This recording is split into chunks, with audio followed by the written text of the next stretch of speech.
Do you like love? Are you a night owl? Then Late Night Love is a place for you. Since life is negative enough, here we discuss everything love. What we love, who we love, and why we love.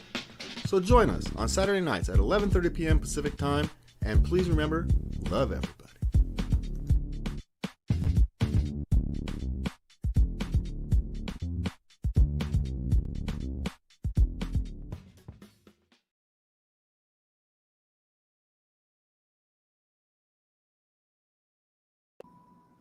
Hey, there we go. That was a weird intro. It's left my mic muted. Technical issue. I should pay more attention, I suppose.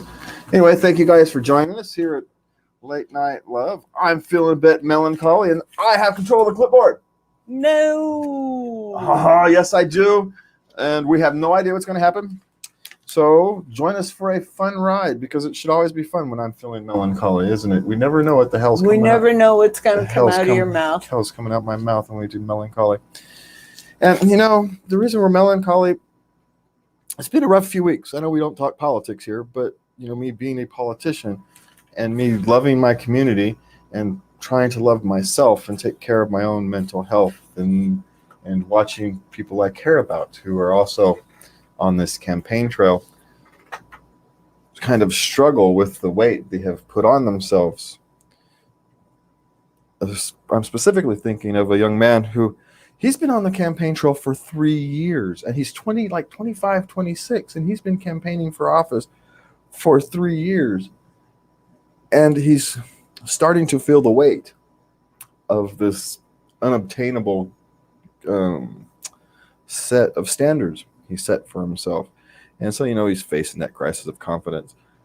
And many of us, you know, who belong to small parties and kind of out of the way political runs, we struggle with that same crisis of confidence, that same weight, because you're asking people to trust you and to believe in you, and with little real hope of accomplishing anything more than maybe changing the dialogue a bit, maybe helping just something, maybe inspiring the next generation of leadership who actually can make a difference. Whatever it may be, you kind of have to be satisfied with a secondary goal. And it can weigh on you. And I know me early in this process, the very thought of trying to run a standard campaign quite literally made me sick. And it got to the point where even trying to say, okay, I can't run a normal campaign. We have to kind of figure something else out. Even a hybrid campaign where I decided to ditch some of the uglier parts of politics to some of the more divisive parts of politics that it still literally ate away at me. And, you know, it was taking a mental and physical toll. And so in a strange sense, this whole coronavirus lockdown gave me a chance to stop, kind of throw all that out into the trash and invent a new way to run for office. And that's what we're trying. You know, when you have little hope of winning, you can try crazy things. And, you know, being open, honest, not promising anything, just telling people how you plan to operate is a crazy thing in today's world. But it's also the most loving thing I can figure I can do for my society and my community and myself at the same time.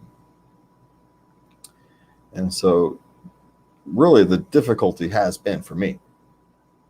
And I can see it happen in, you know, some of these good-hearted people who are also running, that weighs heavy on them. And that heavy weight, that weight of responsibility, that weight of wanting to help make the world a better place.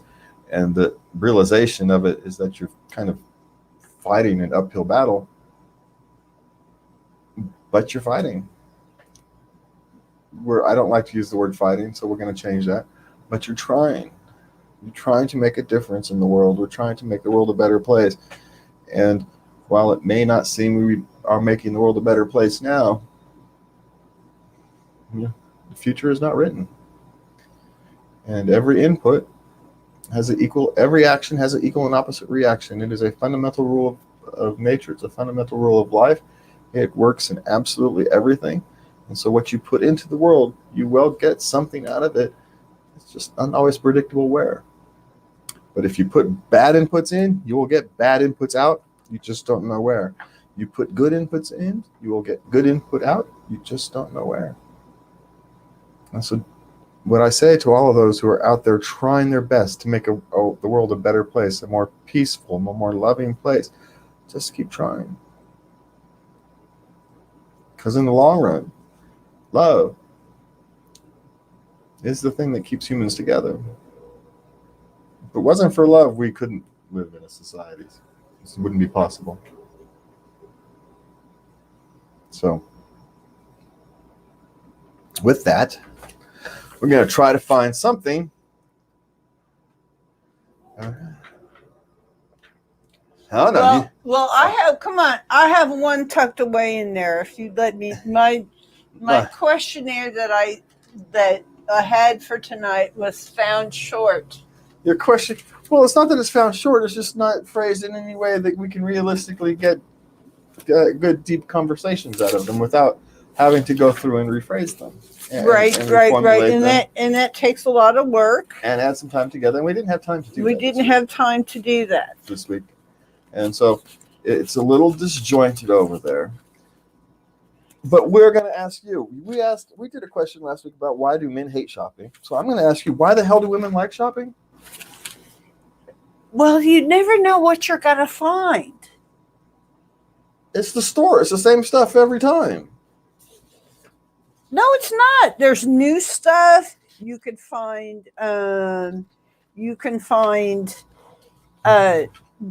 things on sale.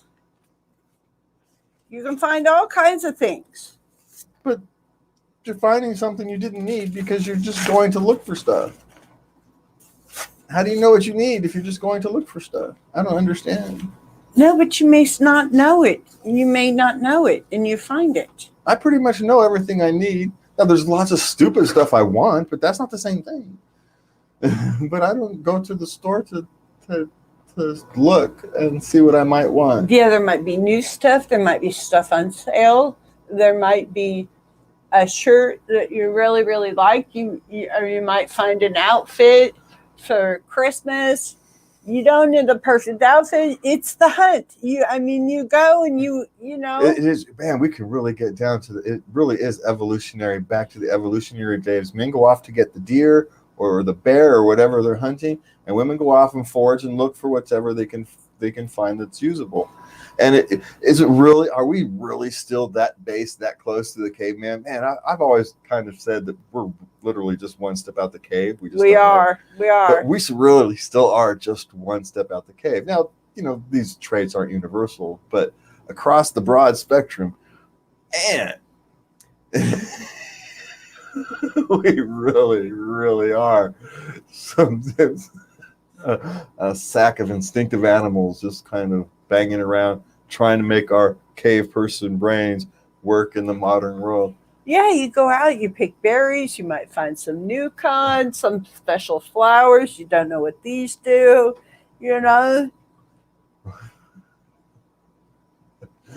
I really don't get that. It's like, what? No, go in, get what you need, stop by, get a candy bar, and then get out. No. That's it. No. That's it. Well, you also have your list of stuff that you need, because you can't go there, and what if you forget stuff that you need? That's just... Well, if you really needed it, you wouldn't forget. No, not true. Not true. You could forget. Nah, it's just money. It's just money needlessly spent. Man, men are so different. Needlessly spent. If you need it, you need it. It doesn't. How can you be needlessly spent? Well, if you needed it that bad, you would have remembered to buy it. This is how men end up having to go. We go to the store and we come back home, and then we send you back for one item because we forgot. Yeah, and of course we just go, okay. Well, we're going to need it in a week. I've got a whole week to stop by the store at some point that is convenient, but I got to go now. Okay, I have something. All right. Shouldn't wait till after halftime. Okay, now this is dealing with your relationship with your adult child, and this is an article, the 6 things you shouldn't say to your adult child. So we're going to discuss. Get out! Oh, sorry. We're going to discuss these, and we're going to come up with. There's some that are better. I'm sure we can come up with some better ones. Okay, the first one is: have you lost weight? Home 5 minutes, and Mom asked, "Have you gained weight?" Well, but I don't understand why you wouldn't ask if you've lost weight. I mean, well, because guys don't really care one way or the other. We know exactly how we look, and we don't really care. So I'm assuming that's to an adult woman. Adult woman. Child, because men don't, as a general rule of thumb, men don't care. Hey, have you lost weight? Yeah, I stopped drinking so much beer, or I stopped eating chips in my case. In your case, you just stop eating chips and you lose 5 pounds. That's so not fair. Hey, I don't know how that happens either. I lose more weight than I was eating in chips now. It's not even a question. I don't understand. You don't eat that many chips. That's what I'm saying. But there's something about the chips. They make whatever else I'm eating stick. I don't know what the hell it is, but there is something about chips. Okay, so this article suggests instead of saying that, "I'm so glad you're back. I really missed you." In other words, don't mention their weight. Well, but if here again, they know they've lost weight. What if they're looking good? What if they've been struggling and they're away at college or something? They put on some pounds and they were struggling with their weight and they came home, they lost 15 pounds. Like, hey, you're looking good. Sweet. Glad your diet's successful. If you know that they've been trying to diet, then yeah, that's being supportive. But if you're just going to come out of the blue, hey, have you gained weight? Well, they said lose weight. Why would you not toss them? Well, actually, it's lose weight or gain weight. Well, why? Okay, well, you may not want to ask them if they've gained weight because they may have something to tell you, and that's not how they want to answer the question. Two men don't care, so there's also that. As most men don't really care, so you can say or not say it. It's not going to make a difference. But if you have a young woman, it's just come home, she's from college, she's probably not having to move back home, she's probably not in the best moods of spirits. She's lost a few pounds. You should probably mention it. Give her a pick me up. Tell her she's looking good. It's nice, especially if you know she's been dieting or working out or something. Well, yes, I agree. Being supportive. Yeah. I just, as with all things, I think we talk about a lot here. Is you've got to understand your particular relationship, whether it's with your child or your lover or your boss or your best friend. You've got to understand your relationship. And so none of these rules are hard fast. You have to take an account. You have to be a thoughtful person and mindful. It's just the way life works. Life takes a little bit of effort. Just freaking does. Okay, what you got? Yes, it does. Okay, our second one. What is that on your face? It's my nose. I know it's big, but it's not my real nose. It's got broken twice. And the doctor said I got a $10,000 nose job out the second one. Or was that the first one? I think that was the second one. It was the second one? Yeah. So this is a $10,000 nose job, which should tell you something about how my nose used to look. I like your nose. What's wrong with your nose? It's been broken twice, and it's no longer my nose. No, I didn't go I can get a nose job. I just happened to get smashed by 2 falling doors. And in high school, I smashed my nose into my friend's forehead playing football. He got a concussion, so I think it was square. It was square. Oh my God. Yeah, Vince, if you watch this, I still remember that. The concussion wasn't that bad. Or my second, whatever. I'm getting all messed up now, man. You don't even remember your concussions. This is not good. No, he had the concussion. I had the broken nose. We're all good. I had concussions later. I don't know. I suppose it's possible I got myself a concussion on that one too. But I don't think so. But the answer to what are you supposed to say, what's that on your face, you're supposed to say nothing. However, this suggests if your child shows up with an actual bruise or cut in her body, then it's legitimate to ask about it. Well, so they're talking about like a piercing or A pimple or yeah, well, yeah, okay. But I don't know if I'd be able to resist, to be honest. But I have a goofy relationship with my kids, so you kind of have to understand. You know, it's like my daughter, she gets tattoos. I tell her, you know, you don't put tattoos on a Ferrari, but I don't actually judge her by the tattoos. So, well, no, summer. so you know, it's all good. Okay. It's just, you know how it goes. Yes. I'm not a particular fan of tattoos. I don't. I'm not judge people who wear them. I don't understand the tattoos. Well, to tell you the truth, I mean, I have 2 tattoos, but I don't like seeing them on my children. I don't know why, but I don't. I just don't get it, but I don't have to get it, right? It's not my body. I don't have to get it. I don't. Why would you want to do that? Why would you want to? I have enough marks on my body that I don't want to be there. Why would I put some on there that? Well, mine have symbolism, but. Well, I know, and everybody. You know, I could have got a piece of jewelry. God. Yeah, there's other ways to do some symbolism there. You know, I'm just saying. Seemed like a good idea at the time. One of them I regret. One of them I really like, and I'd still get to this day. Well, see, I'm not even necessarily sure it's necessarily should regret them. I'm just, you know, it's an awfully permanent thing, and especially when you're young. Yeah. But yeah, whatever. I mean, they don't bother me when I see some. Now those people who kind of overdo it. Mm-hmm. I do wonder about their mental health. I just, out of concern, some people, those people who go freaking full bore. Yes. Yeah. I'm not talking people who just kind of do a whole leg or something. I can get that. Those people who do both legs, their body, their arms, and their face. I'm going, you've got problems, man.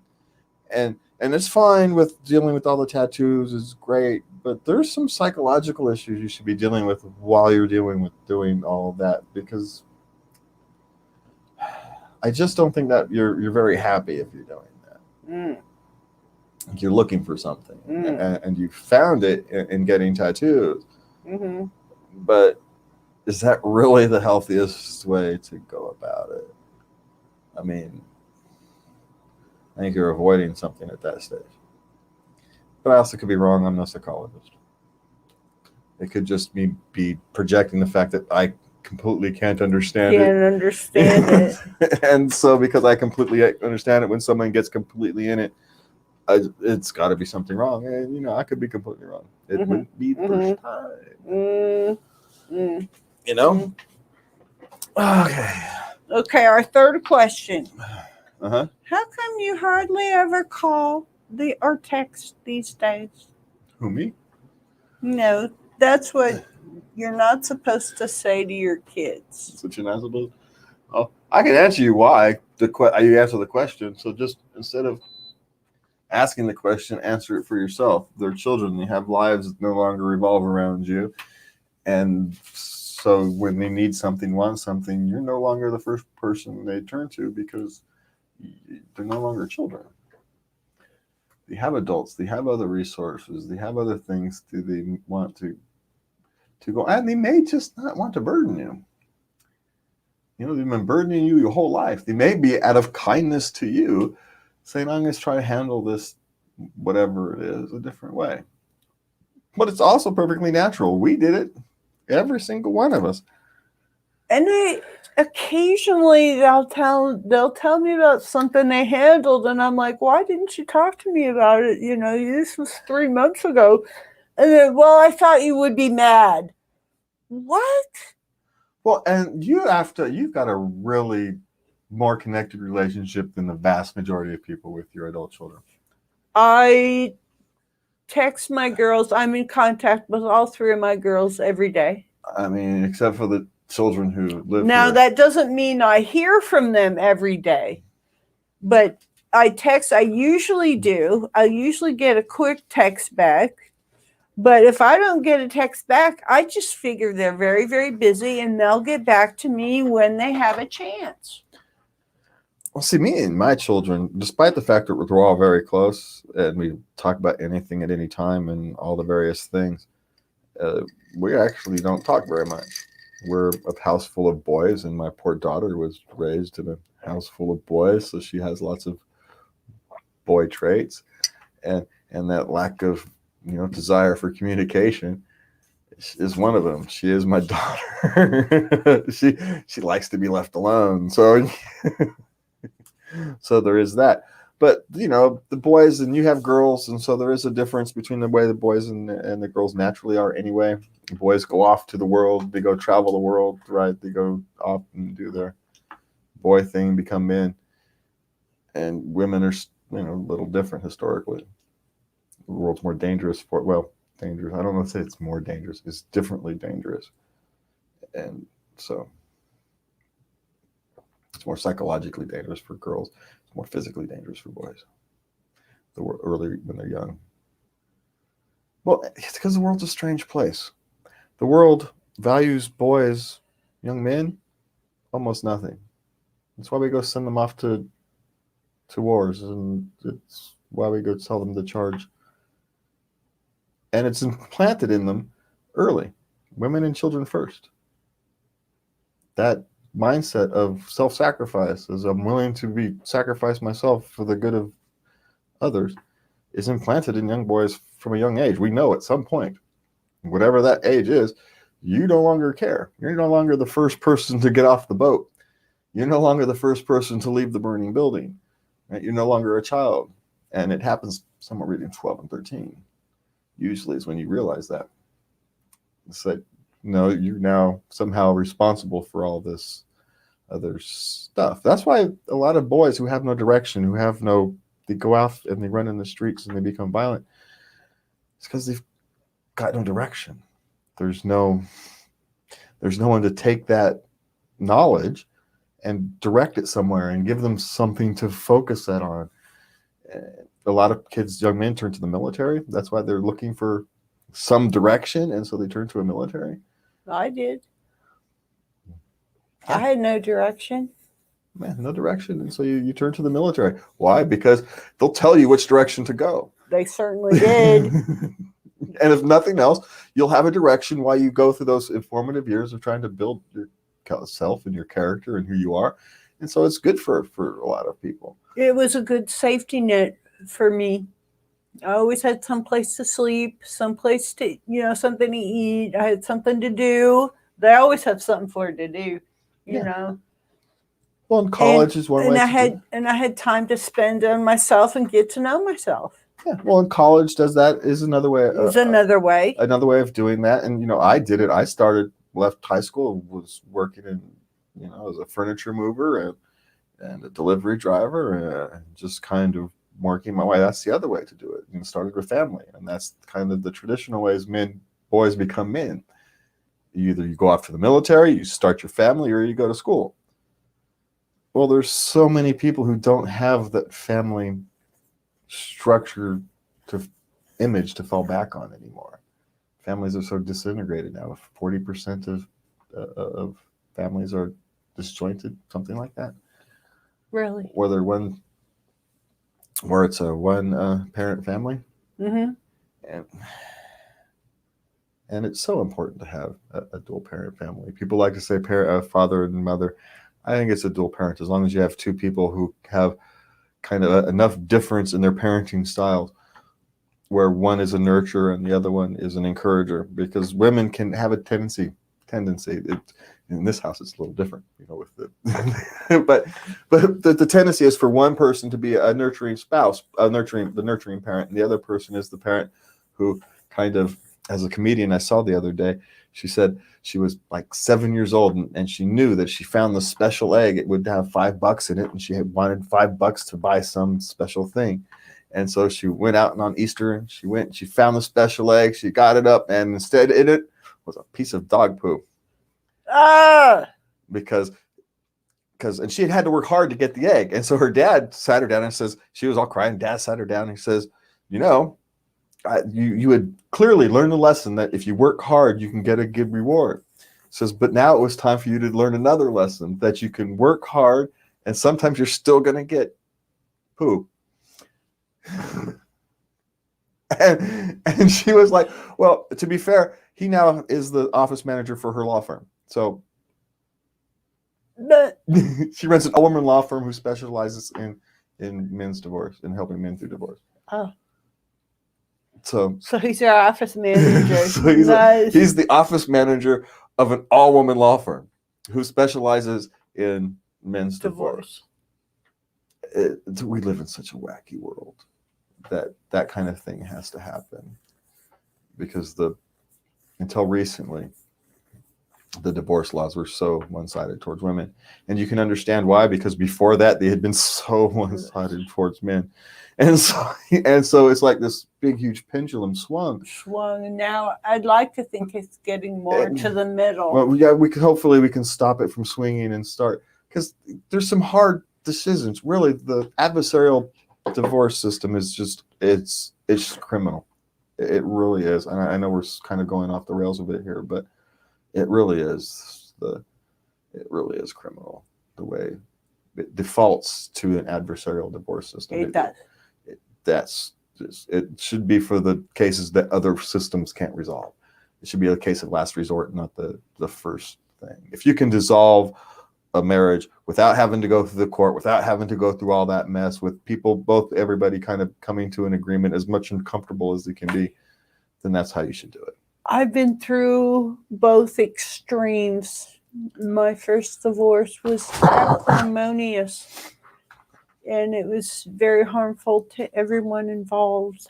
And the second we used lawyers, and my second divorce, we were able to work out an agreement ourselves. And it was much healthier for everybody. Yeah. I'm divorced and a half, I guess, kind of. My situation is, complicated. We're divorced, but we stopped doing the paperwork because we saw it was taking us places we didn't want the family unit to go. And so we essentially just stopped and never picked it back up again. And we really need to finish it off now because there's no more excuses for the children, because the kids don't have to deal with that. You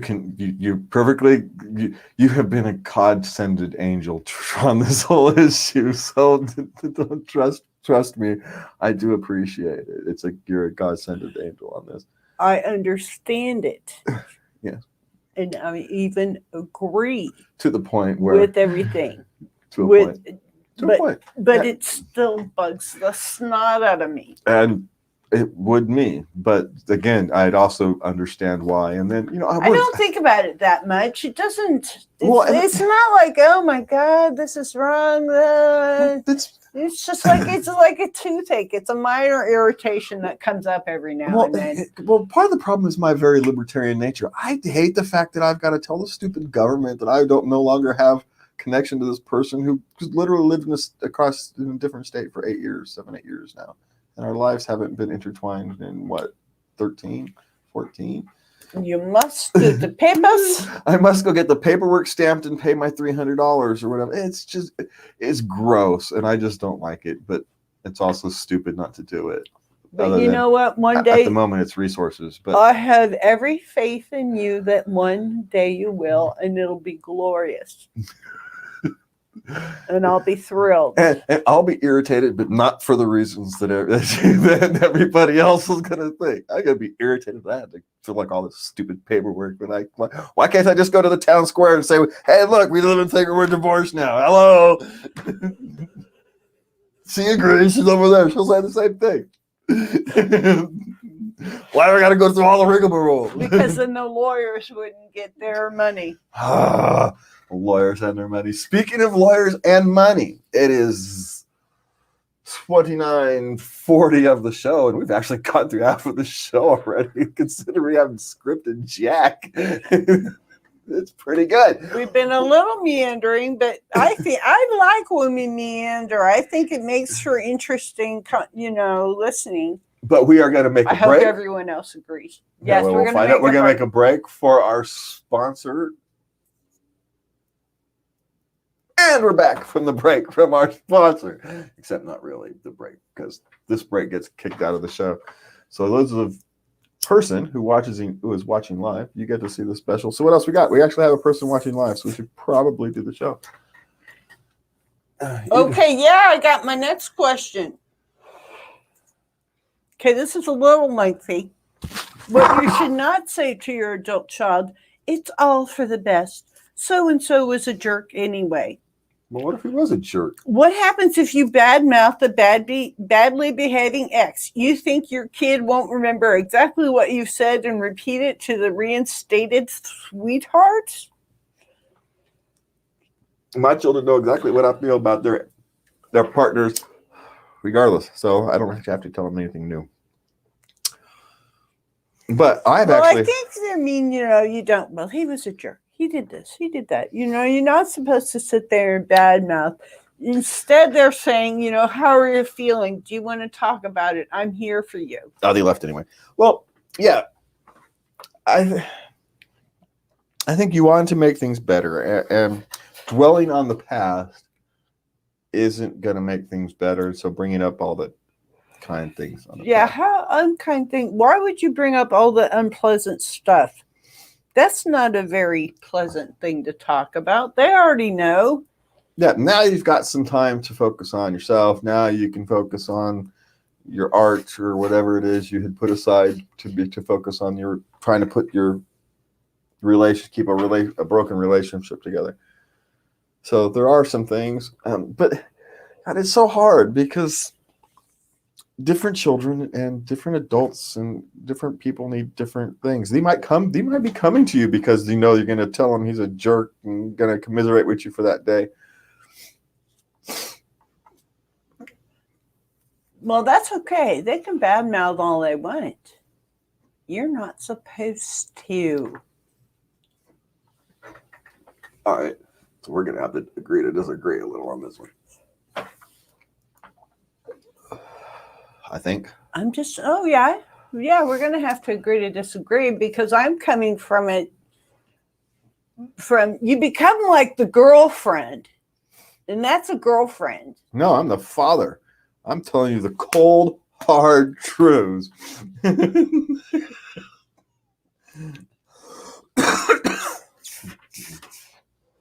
That's the difference. It's the cold, hard truth of fatherhood, man. Okay, number 5. How can you live like this?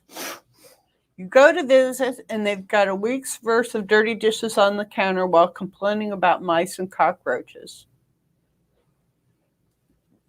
I think that's none of my freaking business how they choose to live. Who am I, Miss Judgy Wudgy? No, but you can go, geez, you could have cleaned up for me. But then again, that's a father. We're cold. That is cold, dude. Yeah.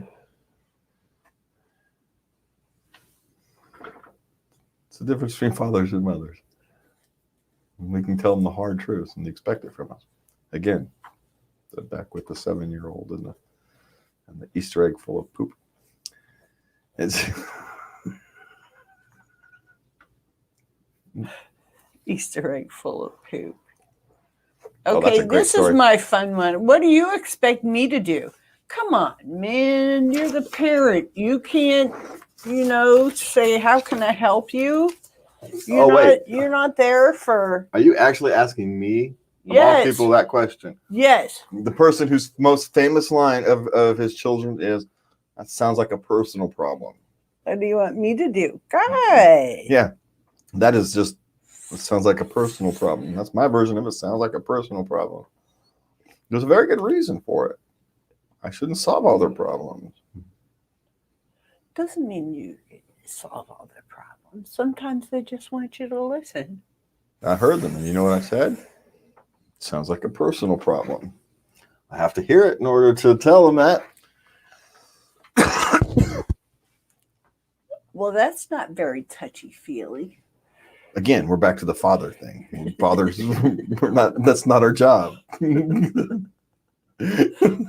Touchy feely is not our father's job. Now we can do touchy feely when required, but for the most part, that's not our job. You know, I was actually very good at the touchy feely stuff, despite what this. You know, I had to run a balance for a long time trying to be. So it was, you know, not always easy. And I'm used to raising boys. That poor daughter of mine. I really feel kind of bad for her, but I did my best. She's a lovely girl. Oh yeah, she turned out far better than I did a job raising her. That's one of those where you know the sum of its parts is greater than its input or whatever. Good genes. I don't know. Okay, that was the end of that article. Uh-oh. I have some relationship questions, but I don't know how much discussion. Well, hold on. I got some stuff over here. So Yes. Oh, let's do the Trello things. yeah, here, wait. Why can't women just sit there and sit? I'm generalizing. Women often feel like they need to be doing something. No, I'm not talking. I'm talking about like this. The original question that I'm flipping is that can men really just sit there and not be thinking about anything? Well, the other flip side of the question is if women are asking that question, why can't you all just turn your mind off and just do nothing, think of nothing? It's always busy. Mine is always busy. I'm thinking about what I'm doing next. If I'm not doing anything, I'm sitting there and I'm taking the time to think about my relationships. I think about my children a lot, my grandchildren a lot. I have friends. I have a friend, shout out to my friend, having a rough time. Love you. You're going to do this. And so it goes to relationships. Is where my thoughts go. Well, so I can tell you actually what the men are really doing. We're not actively thinking. We're letting the subconscious work on whatever problem it is. That's called sleep. No, we sleep. I wonder if men and women dreams should be analyzed differently. I wonder if our brain. That's a good one. I'll do some research on that. Do men and women dream differently? Well, is the dream used differently? Like, because we're different in everything else and how we process all the other kind of stuff. Why wouldn't our brains process dreams differently? Or are they fundamentally different? Do men like have Superman dreams and women are dreams with relationships? You know, do women have soap operas in their dreams and men have action movies? Percentages. I'm not talking universal, but percentages. I'm curious now. I was never curious before. Now I'm curious. Of course, I'll forget in an hour, so it's all good. Curious about a lot of things, actually. I got a million things on my plate. Do you want to know how waterboards operate? No. You sure? Yes. Either do I, but guess what? You know. No, we're here to talk positive. What else you got for me? No, oddly enough, the waterboard in particular is actually operating well within parameters. I actually didn't. The best thing possible happened is that there's just a communication error. Really, essentially, bad communication, which is not. What's bad communication? What? The waterboard. The waterboard was bad communication? The whole waterboard issue is essentially bad communication. Yeah. Oh, I see. Yeah, it's just bad communication. Okay. And it's not even necessarily anybody's fault. It's just these things are so complicated. There's so many moving parts. And it's mixed in with state mandates. And so everybody gets mad at the local water board when really the people that get mad at it should be mad at it is the state. The water board's just going, their hands are tied. I thought you were talking to me about waterboarding, interrogating a terrorist. No, I'm talking about the waterboard. Oh, about the people. real into waterboard. Oh. Yeah, about people actually. I was going, why the fuck do I want to hear about waterboarding? And why does everybody else want to hear about it? Okay, No, I'm talking about the waterboard, the cussed. people who do your water and sewer. Well, not Okay. ours, but people who do boards who do what. Yeah, I don't want to hear about that Oh either. God, yeah, it's enough to make your eyes bleed. But the positive side was it's just a miscommunication issue. It's a communication. Well, because it's very complex, and people forget that you have to go back and explain things that happened 4, 5, 10 years ago to people because people just moved there. And so the information's all there. It's just it's not easily accessible in a format that new people can find, and so confusion reigns. And when confusion reigns, if you don't communicate properly, people get more upset because. Anyway. Well, yes, they get more frustrated because. And there's so the lack of trust is just rampant, and so any miscommunication just bundles down trust. And anyway, now we've gone way too deep into a philosophical, political thing for a show on love and relationships. Segue. Yeah. Okay, so what is up with soap operas? Why do women watch Days of Our Lives or whatever the heck? Well, they have much more exciting lives than we do, for one thing. There's a lot of intrigue, and you don't know what's going to happen. Is the good guy going to win? Is the bad guy going to win? And the bad guy is winning. How could he possibly be winning? This is all wrong. You have to wait and see when the good guy's going to win in the end. But it never ends. No. Well, that's wrong. I was in Bangladesh for a month, and I got to see the end of a soap opera that the lady of the house had been watching for a year. So, yes, they do end. Okay, but you got to go to literally the other side of the world to find a soap opera to end. No. No, I know. Some soap operas have actually ended recently. Well, particular issues will end. And, of course, you have other ones going on, and then it crops up again. So it's professional wrestling for girls. But it's about relationships. So it's professional wrestling for girls.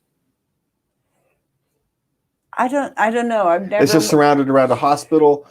Usually, almost everything I know surrounds around a hospital or police precincts, and so it's essentially like things happen there. So, but wrestling, like we discussed last week, wrestling is just a soap opera around wrestling. Most of the time is spent talking. Yeah.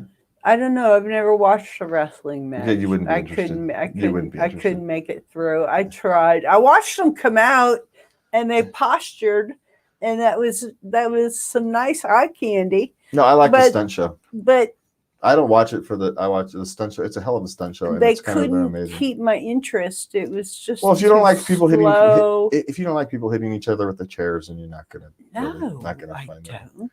But it's a trick. It's okay. It's mostly a trick unless it goes wrong. I like watching people on the soap opera go out to dinner and blow the car up that you don't get to see. You just have to hear about the car accident or the thing. Yes. Yeah. So you actually do want this stuff to happen. You just don't want to see it. Right. Well, life happens. You just don't see it. You talk about it. Okay, now, why do you ask men, how do you look in an outfit? Well, for me... Well, why do you? Okay, we're speaking for women. For me, it's multi-layered, but I'm feeling a little insecure to start out with.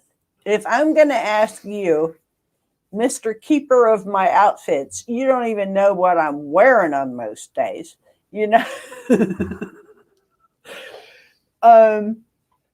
if I'm going to ask you, I want your opinion. I'm not concerned with how the rest of the world is going to see me. I want to know that you see me as being attractive. that I'm acceptable, that I'm not going to embarrass you. Usually it's a question with an outfit. I'm wondering, it's a fashion risk for me, so I'm checking. Okay, well, if you're checking anything about fashion, asking a man is 9 times out of 10 the wrong person to ask. Well, we just want to know, we're not bulging in the wrong places. Yeah, but that's the exact kind of thing we're not going to answer because it gets us in trouble. But we're relying on you.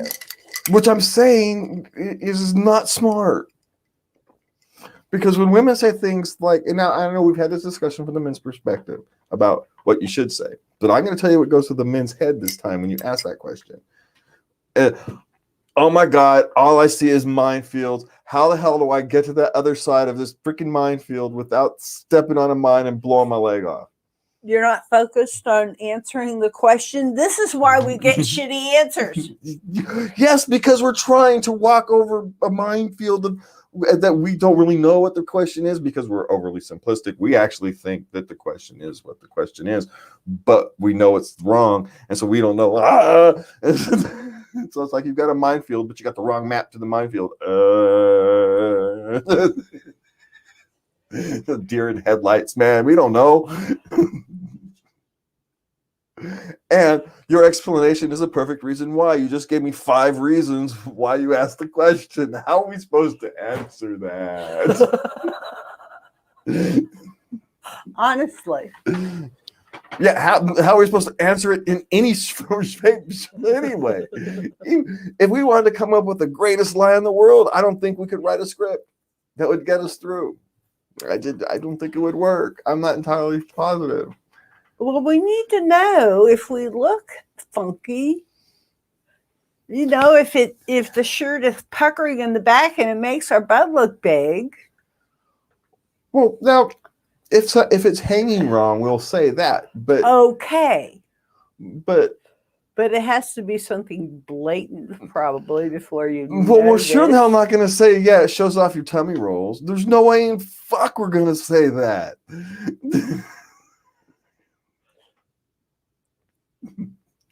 There's no way. It's not going to happen. You could say, well, that style is a little snug on you, hun. It's not going to happen. You blame it on the style. It's not. Wait.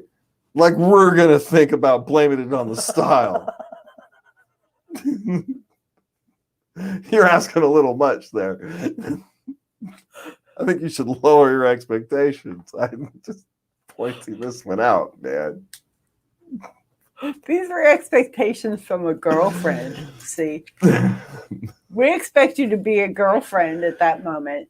Yeah, they have this thing called video chatting now. Maybe you should actually video chat with your freaking girlfriends.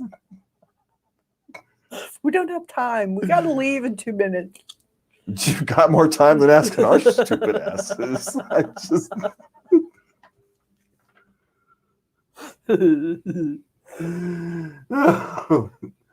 Okay, so have some advice for you. Ask a question for you.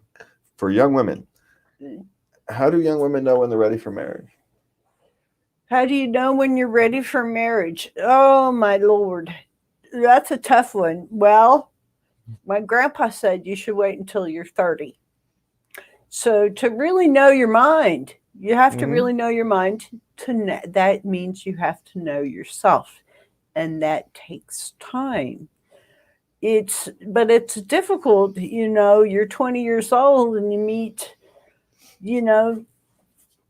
that you fall in love and this is the one, everything is lining up. You both want the same things. You've been looking for a while. Who am I to say that that's not the love of your life? Yeah, well, you could pass the wrong one, if you never catch the one again, right? What if you never have everything lined up again? And now I don't believe that there is, one person that is our Soulmate. forever soulmate. Yeah, I don't believe in soulmates. I've had some major connections in my relationships, and I value every one of them. But I've also noticed that what I was looking for changed as I grew older. What I valued the most changed. When I had young children, it was, is this person ambitious? Are they going to be able to contribute? And but after my second divorce, before I met you, I was single for 10 years, and I prayed. All I prayed for was, God, please send me a man who's kind. I don't care what he looks like. I don't care what he does. I don't give a hang about any of it. He's just kind, and prayers are answered.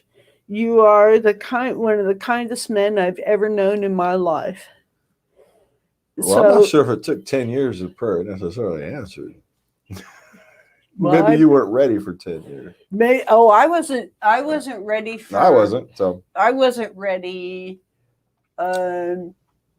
for. I was raising a daughter alone, and I didn't want to have to do a step parent thing when she was young. I knew that wasn't going to work for me. Someone coming in and telling me this and that, and I'm doing this wrong, and now we got to change. And no, we're not doing nothing. So I just dated. I would come out of my shell and date and have horrible experiences. Dating was hell for me. I never did it well. Then I go back into my shell for another year. Forget it. I'm just not going to do it. I just be alone. Here I go down the road again.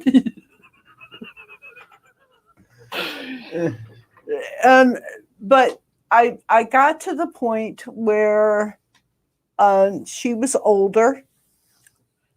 And we were more comfortable, and we had room in our life at that point for someone else. And I started, okay, let's take another look, started dating again, and shazam, I found you. So to answer when you're ready for marriage. Yeah, that was a long question. No, it's a long answer. It changes over your life, what you're looking for. So I guess maybe we could, the answer So really know yourself. You really got to know yourself. Know yourself, kind of know what your future is. And if you find somebody, make sure they are kind of in the same place and the same understanding, because relationships aren't just about you. There's a second person in there. And so you have to make sure that second person is in the same mindset that, look, we're going to evolve. And so we're going to have to evolve together, not apart.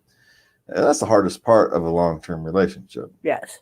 It was, a 15-year marriage, but you have a tendency to kind of evolve back and forth, and it's very easy to not come back and just keep going. Even when you both really you just end up you're so far different. You become completely different people. And even if you want to, you can't. We're very different people, but we do things together. Well, not when I mean different people. You're different people from where you used to be or from where you needed to be. Not that. Oh, I understand. You evolved into because a good relationship, a good couple is literally coupled. It can get strained, it can get bent, it can get coupled. But when a relationship breaks, you become two people, and you can honorably try to want to put it back together. But you've become two different people, and if you try to put it back together to the way it was, you're always going to fail. You have to let it be something new, and that's almost impossible to do. Not impossible, people do it. It's just not easy, and it's not something I would encourage people to do. But when he talks about getting ready for marriage, I don't know if you're ever ready. I think was my answer. I don't think you're ever ready. It's you have to determine if you're ready to take the risk. If you're ready to take the risk, and if that person is the person you want to take the risk with. Because personally, I don't think you're ever ready because you never know what's around the corner. You can't be ready for something that you don't know. But if you know yourself and you're brave and you have someone you trust, then you can. But I also think marriage is changing. I don't think young people today care about marriage the way we did. They don't care about the piece of paper. They care about the emotion. Mm-hmm. The ceremony, the formality of it. I don't think they care so much about. That seems to be an after the fact. It's more like, commitment ceremony or something, that we already have this. Well, sadly, a lot of them and we're celebrating. A lot of them get the paperwork done for taxes. Get the tax benefits. If there's tax benefits of raising children with a marriage license. And so they get married for tax benefits. But of course, the long-term complications, if you want to separate, I'm not entirely sure it's worth the tax benefits. I'll pay the extra taxes. And I hate paying taxes, but I'll pay the extra taxes. I'm a libertarian. I hate paying taxes.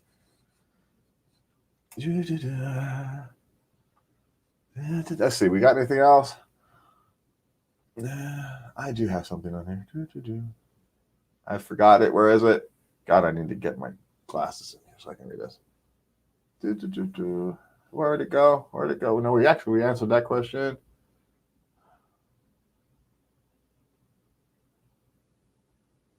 Did we do that one? Well, I have one. All right. Fire up because we got time for one more. We got 3 minutes.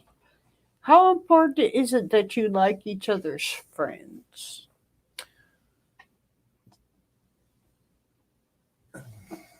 I mean, somebody you just really don't like.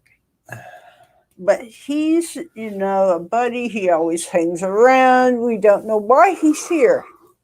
Oh, sorry. He's obnoxious. What do you guys see? He's loud. Well, the more obnoxious kind of they are, then it generally means the more loyal they are. If you're going to put up with somebody who is obnoxious, kind of doesn't know the social graces, there's a reason for it. He has done something to earn that loyalty.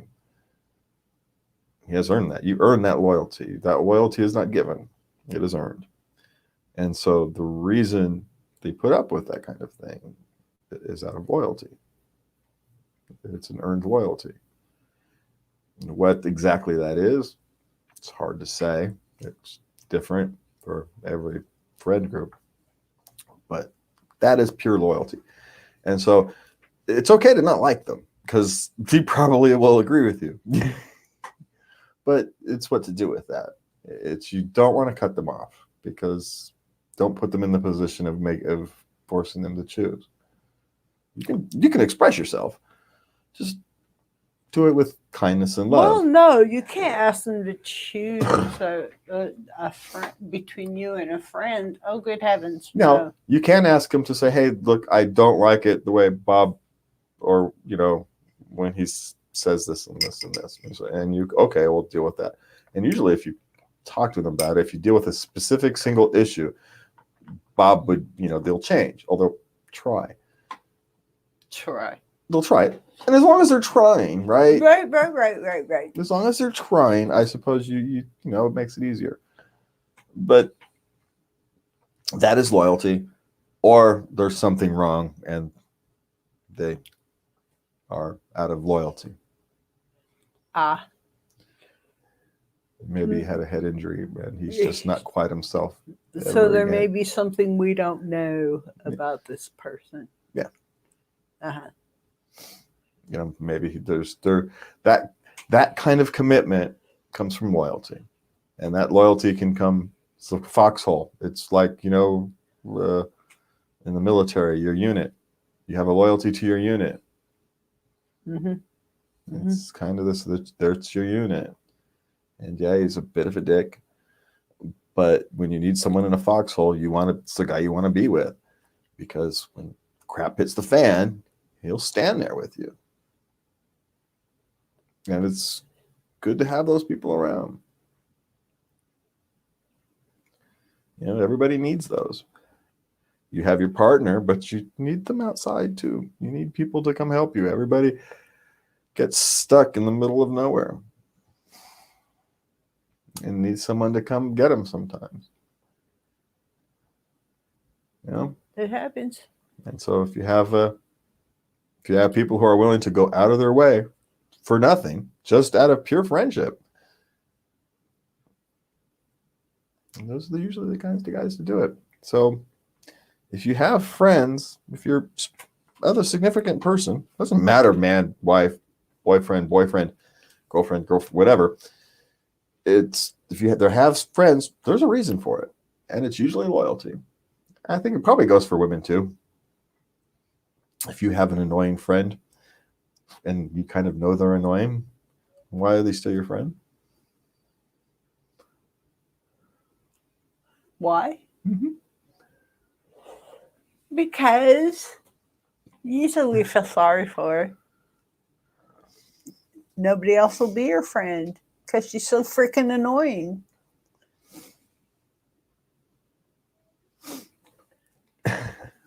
Well, see, you're just, like I said, you're just an angel. I told you. And we're going to call that a night. Thanks to everybody for listening. Go to latenightLove.us to catch our podcasts. You can go to anchor.fm/latenightLove. You can leave us a voice message where we can answer any questions on the air. Send us love at latenightLove.us. We can answer those. And I think I've got the love line again next week. So tune in for that. And as it is, thank you all for tuning in. And please remember, love everybody.